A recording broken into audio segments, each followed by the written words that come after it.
फिरोज अब्बास खान की फिल्म में काम कर रहे हो तो सबसे अच्छी बात तो ये होती ही है कि आपका किरदार अच्छा होगा, बिकॉज ये जो डायरेक्टर वो believes in shaping characters very well, you know, जिनमें तथ्य हो, जिसमें कोई मूड हो, जिसके अंदर कोई बात हो। इन्होंने जब भी जितना भी काम किया, चाहे थिएटर में किया या अपना फिल्म बनाई थी गांधी माई फादर, तो किरदारों की समझ इनको जितनी है मैं समझता हूँ बहुत कम डायरेक्टर्स को होती है।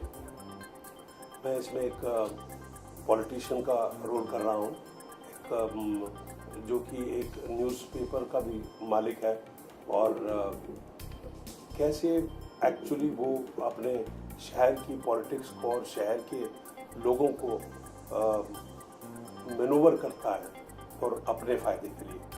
तो एक इस तरह का किरदार है जो कि बड़ा आप तकरीबन देखते हैं हमारी हिंदुस्तान की पॉलिटिक्स में, और तभी ये रूप दिखाया गया है।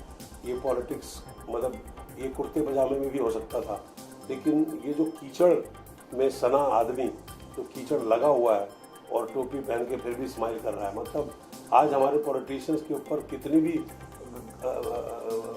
कीचड़ डाल दिया जाए, लेकिन बात जो है वो अपने कॉन्फिडेंस से ही करते हैं। उनका अपना एक जरिया होता है और एक अपना बात करने का तरीका होता है। उनको कुछ फ़र्क नहीं पड़ता कि कितना कीचड़ उनके ऊपर उछाला गया। ये एक्चुअली एक हमारे एक्स पुलिस कमिश्नर हुआ करते थे, उनका नाम सतीश कहानी है।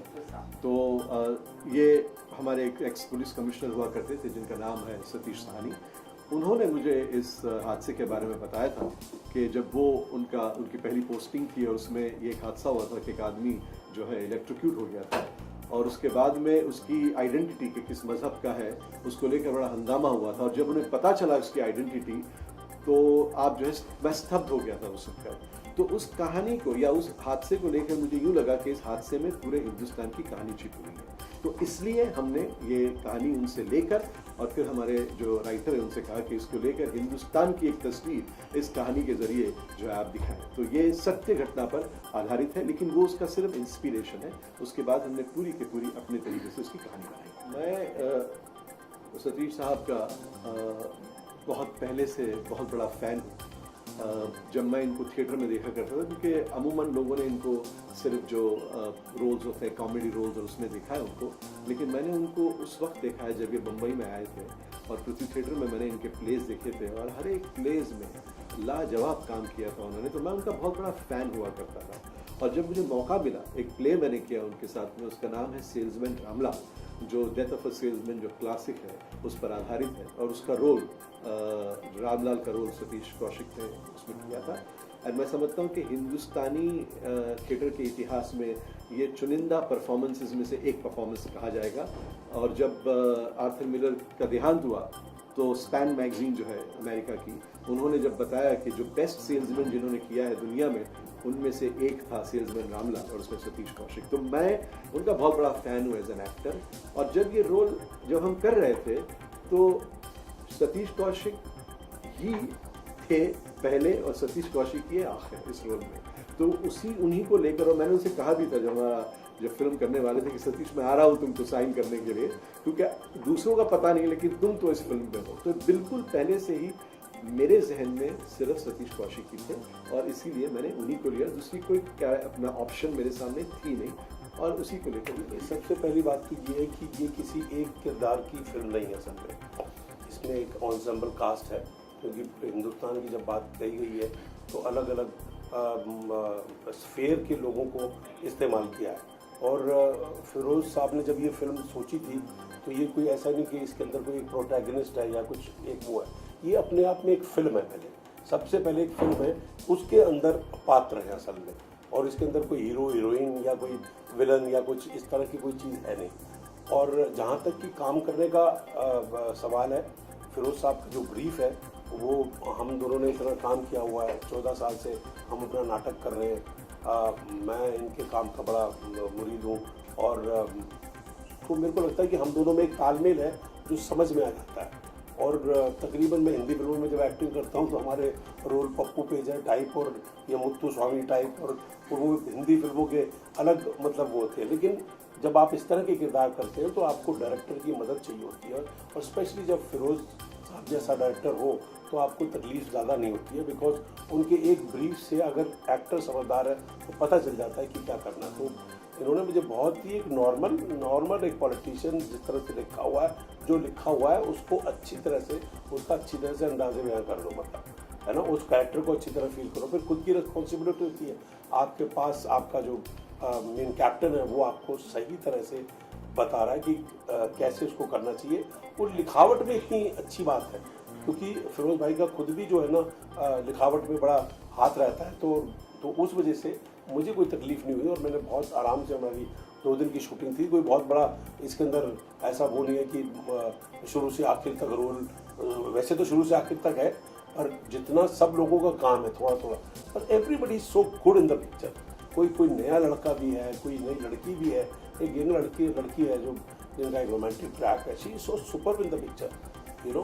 तन्वी आज़मी ने क्या काम किया है फिल्म के अंदर, वो इसलिए सबने इतना अच्छा काम इसलिए किया बिकॉज पीछे से फिरोज अब्बास खान जैसा डायरेक्टर आपके साथ है। तो वो तो डेफिनेटली आप ये पॉलिटिक्स का सिस्टम हमारे हिंदुस्तान में हमेशा चलता है, और आज भी जो मजाक उड़ रहा है वो बिल्कुल इस पिक्चर के अंदर बिल्कुल सही दिखाया गया। अब डेफिनेटली ऑफ कोर्स अगर प्रोमो लोगों को पसंद आते हैं, लेकिन पसंद आ रहे हैं तो उससे फिल्म को बड़ा फ़ायदा होता है। और आज तो अगर प्रोमो किसी को पसंद आ गया और थोड़ी सी वर्ड ऑफ माउथ पब्लिसिटी हो गई तो डेफिनेटली उस पिक्चर को देखने के लिए जाते हैं लोग। प्रोमो का अच्छा होना तो बहुत अच्छी बात। लेकिन प्रोमो का ये भी होता है कि जो कई बार हम प्रोमो देखते हैं तो उसमें आप कुछ चीज़ें जो है पीछे रखते हैं, होल्ड बैक करते हैं। हमारा जो प्रोमो है वो लगभग समझ लीजिए कि जो फिल्म का जो टोन है, जो उसका टेक्सचर है, जो उसका मिजाज है, उसी को लेकर हमने बनाया है इस प्रोमो को। और ये कोशिश ये की है कि लोगों को ये हम बता दें कि ये अलग टाइप की फिल्म होते हुए भी ये फिल्म बहुत एंटरटेनिंग है एंड बहुत आपको पकड़ के रखेगी। एक तो फिल्म छोटी है, लंबी नहीं है, और लेकिन इसका जो पेस है वो बहुत ज़बरदस्त है और आपकी रुचि जो है उसमें बिल्कुल बंधी रहेगी। इसलिए क्योंकि हाँ, ये सोशल पॉलिटिकल सैटायर होने के बावजूद भी ये अपने आप में बहुत अच्छी कहानी है। क्योंकि होता ये है कि जो सोशल पॉलिटिकल जो चीज़ें होती है वो तो उस पर लेप है, लेकिन जो उसकी जो कहानी है जो इतनी खूबसूरत है कि आपको एंड तक आप ये पूछते रहेंगे कि आगे क्या होने वाला है। और इसी भी कामयाब कहानी या कामयाब फिल्म की या एक अच्छी फिल्म की एक जो परिभाषा होती है उसमें एंड तक आपकी कहानी में रुचि रहे, फिर बाद में दूसरी चीज़ें जो साथ में आती है वो उसको थोड़ा और जो है संवारती है और कहीं और ऊपर उठाती है। ऑफकोर्स क्लाइमैक्स तो बहुत ही ज़बरदस्त है इसका, लेकिन पूरी कहानी तो अगर आप ये कहें कि पॉलिटिकल नहीं है, सोशल नहीं है, तो भी इसकी कहानी इतनी अच्छी है कि आप एंड तक जो है उसमें, अगर ऐसा होता तो कब से पॉलिटिकल सिस्टम चेंज हो गया होता, लेकिन वो आपको जागरूक करती है। हमारा काम ये है कि समाज को आईना दिखाना है, आईने में चेहरा देख के बदलना वो जो आईने में है उसका काम होता है। अगर हमारा ये काम तो ये है कि हमने बताया है कि देखिए ये आपका समाज है, ये आप हैं, और आप उसे देखें कि वो चेहरा क्या है, और अगर आप उस चेहरे को बदलना चाहते हैं तो आप पर है। लेकिन चेहरा आईने में देखना भी तो अपने आप में बहुत बड़ी बात है, शायद वो बदलाव की शुरुआत। हम तो वो सरकार चाहेंगे जो कि लोगों का भला करे, अपना भला बाद में सोचे, पहले लोगों को भला करे, और सिर्फ वादे वादे वादे ना करें, क्योंकि वादों से लोग जो है ना थक चुके हैं। अब काम करने का वक्त आ गया है। अभी आप सिर्फ बोलते रहे हो कि हिंदुस्तान जो है बहुत आगे बढ़ रहा है और बहुत ग्रोथ कर लिया है, और हिंदुस्तान वहीं का वहीं है अभी। और आप जो है अपने लिए ना सोच के दूसरों के लिए सोचिए। कोई पार्टी या कोई उससे हमारा कोई वो नहीं है, लेकिन उन आदमियों से और उन पॉलिटिशियन से और देश के उन चलाने वाले उन लोगों से हमारी ये दरख्वास्त है कि वो अपना ना सोच के लोगों। अब तक मेरे किरदार के बारे में इसलिए किसी को पता ही नहीं है क्योंकि ज़्यादातर इस फिल्म को ब्लैक कॉमेडी की तरह प्रोजेक्ट किया जा रहा है, और मेरा जो कैरेक्टर है ये सिर्फ ये इकलौता कैरेक्टर है पूरी फिल्म में जो बहुत शांत है और डायलॉग्स बहुत कम है, और जो बिल्कुल जो ठहराव के मोमेंट्स हैं वो पूरे इस कैरेक्टर के साथ है। It's ironically, it's paradoxically a strong and in a sense a weak character, क्योंकि ये स्ट्रॉन्ग इस तरह से है कि वो उस पे जो भी गुजरती है वो उसको खामोशी से एक्सेप्ट करती है. Now this can be looked upon also as a weakness, पर जैसे हमारे सर्कमस्टेंसेस हैं, कभी कभार अक्लमंदी इसी में है कि आप चुप बैठे. तो ये इस टाइप का कैरेक्टर है जो हर चीज़ उसके अतराफ जो भी उसके साथ हो रहा है वो उसको खामोशी से एक के बाद एक हर चीज़ को एक्सेप्ट करती है. देखिए ये इसकी जो स्टोरी है वो एक्सट्रीमली टॉपिकल है और आज के माहौल से वास्ता रखती है.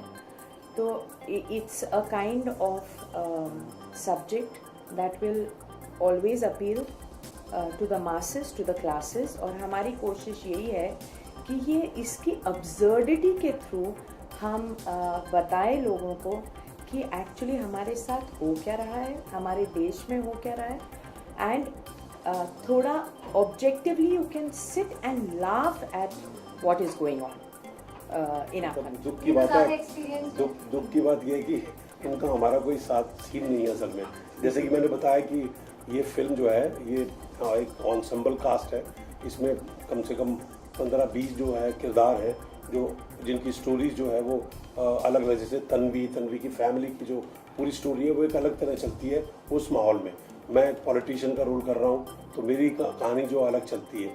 एक पुलिस कॉप की है कहानी वो अलग चलती है. तो मतलब इसमें इतने सारे किरदार हैं, इसलिए फिरोज खान साहब ने बिल्कुल सही बोला कि ये ज़रूरी है सतीश कौशिक है, ये एक्चुअली कोई भी हो सकता है. ये this representation of A political man. एक पॉलिटिक्स का आदमी जो कैसा होना चाहिए, कैसा होता है और कैसा, जैसे कि मैंने बताया कि कीचड़ कितना भी लगा उसके ऊपर और स्माइल से अपनी ज़िंदगी को चलाता है और लोगों से बात करता है. तो कहने का मतलब ये है कि हम दोनों का साथ काम नहीं हो पाया, लेकिन तन्वी के टैलेंट को तो खैर सब जानते हैं. और ये मौका मिला कि एक फिल्म के अंदर हम कम से कम साथ अपीयर हुए हैं, हमारा नाम ऐसे आ गया है. ऐसा लगता है कि क्योंकि सतीश कौशिक तन्वी आदमी आता है तो ऐसा लगता है पिक्चर के हीरो हीरोइन है. तो है ही, और कौन है. जबकि इस पिक्चर पे कोई हीरो हीरोइन है नहीं. पर मेरे लिए इस फिल्म में एक्चुअली काम करना, इस तरह के किरदार करना मेरे लिए बहुत नया हो गया. देखिए ये मेरी शुरुआत हुई थी ब्रिक लेन जो एक इंटरनेशनल फिल्म थी, उसमें मैंने काम किया जो कि टोटली जो मैं बॉलीवुड में करता था उससे अलग था. फिर अब देव बेनेगल की फिल्म थी रोड मूवी, अभय देओल और मैं थे उसके अंदर, एंथनिस्टा थी, तो वो टोटली अलग सेकंड रोल था. फिर थर्ड रोल मेरा, मैं लक्ष्मी में आप लोगों ने देखा मुझे कि मैंने टोटली ही भिन्न रोल किया है, जिसमें कि मैं बहुत नेगेटिव कैरेक्टर हूँ. और इसके अंदर भी मेरा एक जो पॉलिटिशियन का कैरेक्टर है वो इतना मतलब ग्रे शेड का कैरेक्टर है. तो मेरे को जब ये किरदार करने को मिलते हैं तो मुझे बड़ा अच्छा लगता है कि मैं इतना, जो हम पप्पू पेजर और ये सब एक्टर ये ऐसे रोल्स कर चुके हैं हम लोग जो पब्लिक को हंसा सके हैं. आज भी हमें कहीं जाते हैं तो लोग हमको इस चीज़ के लिए बोलते हैं कि अपना डायलॉग बोलिए जी. तो अब उससे भिन्न किरदारों को करने का मौका आया क्योंकि इतना काम बहुत कर लिया है. अब ऐसे किरदार करें जो आपके दिल को और आपके टैलेंट को और ऊपर ला सके. और ये जो मोता सेठ का रोल मैंने इसके अंदर किया है वो उसी बात को दर्शाता है कि आप एक एक्टर को अलग तरह का रोल मिलता है तो बात अलग होती है. बट डेफिनेटली तन्वी के साथ कभी दोबारा काम, क्यों, हमने तो वो मीरा नायर की एक शॉर्ट फिल्म की. हाँ एक्चुअली हमने किया वो एक्चुअली मीरा नायर की हमने शॉर्ट फिल्म की थी. यस, हमारी हुई थी. कैसे भूल गया वो शॉर्ट. मैं हूँ याद दिलाने को सतीश, इतनी जल्दी भूलने नहीं दूंगी आपको. बट नहीं, पर हमारा वर्किंग इक्वेशन एक्सट्रीमली कंफर्टेबल है क्योंकि हमारा पर्सनल इक्वेशन इतना कंफर्टेबल है. इतने सालों से हम एक दूसरे को जानते हैं और दोस्त हैं. तो I hope in the future कुछ ऐसे प्रोजेक्ट्स होंगे जो हम इकट्ठे हम सीन्स करेंगे. तो यकीनन, I mean Satish not only talented, respected, he is a great actor. So when you work with a good actor, automatically your work improves.